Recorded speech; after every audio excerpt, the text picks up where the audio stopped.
magkaano lang kasi ito, magkarugtong-rugtong lang. Nilakad to, ito pala. Clark na ba? Nasaan na tayo? Ito yung nilakad ko Saan ba pala. tayo pang ganun? Papapunta Diyan, sa may ano. dyan, sa promenade. unahan dyan. Garden by the Bay tayo na. Tagal na nila, di na tayo ulit nakabanding. Kahilira lang dyan, oh.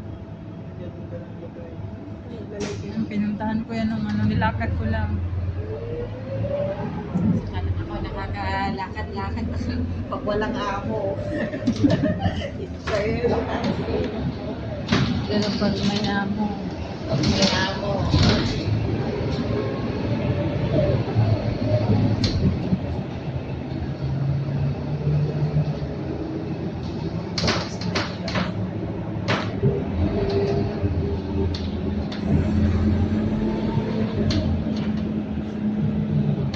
linis talaga.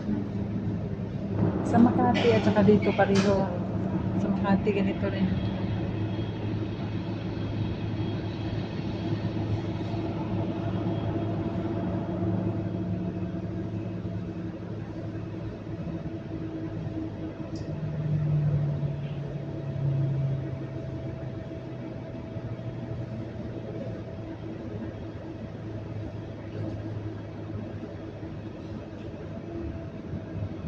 Inuuban ako sa alaga ko din.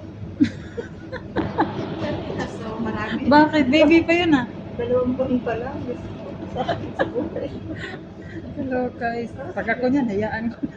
Ay, Diyos ko, pag umiyak, sabi ko sa'yo, bulabog lahat ng ano. Ay nako, lalo na pag lumaki yan. Oo, ang laki-laki pa naman niya.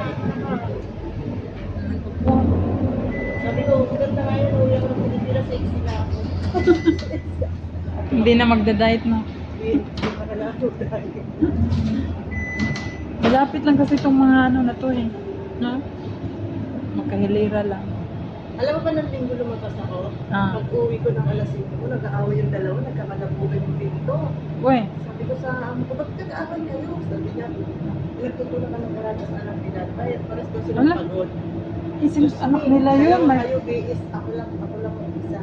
kaya nga, wala na yung ano dyan, yung sabi mo may Wala na yung nani. maganda yun. Kasi pag may kasama ka, mahirap. Mahirap pag may kasama ka.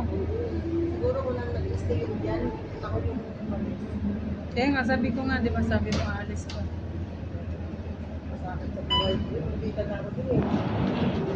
Kasi merong iba na ano, Sa Diyos ko lang talaga rin ang nangyari sa akin. Buti na lang. maganda yung kasi ano lang naman yun siya eh.